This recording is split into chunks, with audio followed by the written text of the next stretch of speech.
গ্রাম অঞ্চলে বা থানায় অনেক ব্যবসায়ী আছে প্রচুর আয় করে, কিন্তু তারা ট্যাক্স বা ভ্যাট দেয় না। এটা আমাদের জন্য একটা কনসার্নের ব্যাপার।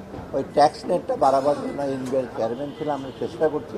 কারণ শহরে আপনারা দেখেন অনেকই ট্যাক্সের আওতা আছে, যে কোনো দোকানদার, কিন্তু অনেক গ্রাম অঞ্চলে এটা আসে না। তো এই জিনিসগুলো না আলাপ করেছে। আর তাদের কিছু ইস্যু আছে, যেমন primary school management, primary school টিচাররা, একটা স্কুলের টিচার তার বাড়ি থেকে প্রাইমারি স্কুল অনেক দূরে, ওই যত টাকা পায় তাতে সে যাতায়াত করার ইচ্ছা হয় না। এটা এটা একটা প্র্যাকটিক্যাল জিনিস। ট্যাক্স নেটের আওতা আসে না অনেকে, তারা বলে যে আমরা তো ওখানে জানি ব্যবসায়ীরা অনেক আয় করে।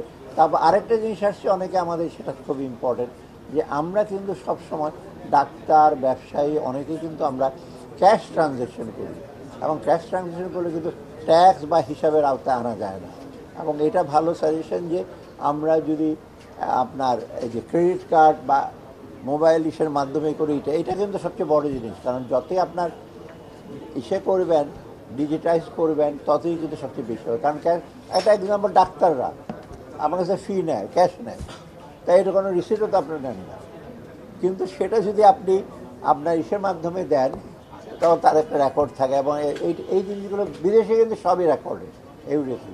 এই জিনিসগুলো আমাদের এখন একটু আমরা দেখব। অর্থমন্ত্রক থেকে এটা বলেছে, আপনি জানেন এবার তো ট্যাক্স রিটার্ন প্রায় 12 লক্ষের বেশি ট্যাক্স রিটার্ন, মানে ঢাকা চিটাগাং 14 লাখ না। এটা মোটামুটি আমরা চাচ্ছি যে সবখানে ফেসলেস যেন থাকে। কাস্টম অফিসার বা ইসে অফিসার, ট্যাক্স অফিসার আমি না দেখি, আমি প্রক্রিয়ার মাধ্যমে দেখলি তো, চেহারা দেখলেই তো আপনি জানেন, আপনিও চেষ্টা করে থাকে, কনভিন্সে সেও চেষ্টা করে। কোটি মানুষের আস্থার ভালোবাসায় 11 বারের মতো দেশের 1 নম্বর রেফ্রিজারেটর ব্র্যান্ড ওয়ালটন। হ্যাঁ, না সেটাই তারা, না তারাই তো রেস করেছে যে অনেক ব্যবসায়ীরা অনেক আর্ন করে, তখন এনবিআর বলছে এখন কিন্তু ওখানে স্পেশাল ড্রাইভ দেওয়া হচ্ছে। ওরা বলে আমরা দেখেছি আর্ন করে, কিন্তু ওরা তো ডিসির তো ওই টার্মস অফ রেফারেন্স না, ওখানে ট্যাক্স হয়।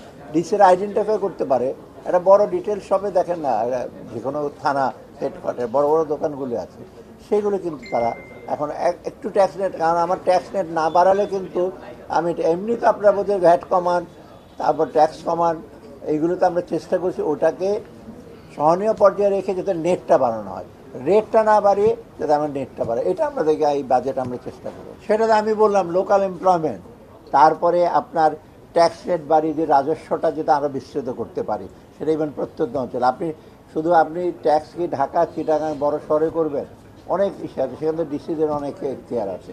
সেই মোট কথা ট্যাক্স অ্যাবিলিটি, আমার রাজস্ব যদি আমি না বাড়াই, জোর করে রেট বাড়িয়ে না, মানে আপনার নেটটা বাড়ালে, আমি দেখলাম তো আপনার ট্যাক্স, আমাদের ইন্ডাস্ট্রিয়াল ইউনিট আছে কয়েক লক্ষ, কালকে দেখলাম যে 50 লক্ষ 60 লক্ষ, ট্যাক্স দেয় মাত্র 5 লক্ষ লোক ভ্যাট রেজিস্ট্রেশন।